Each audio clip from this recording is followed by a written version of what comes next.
Okay there, so for this recipe you'll need water, fresh garlic, cashew flour, raw pumpkin seeds, salt, and apple cider vinegar.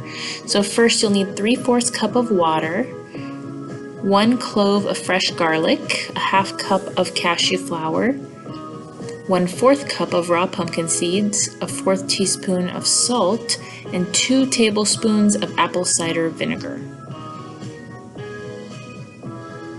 Go ahead and blend it up till it's creamy, and that is it. Okay, so this is great for putting on salads. You can make it a vegetable dipping sauce, a pasta alfredo sauce. It's really, really versatile, so enjoy.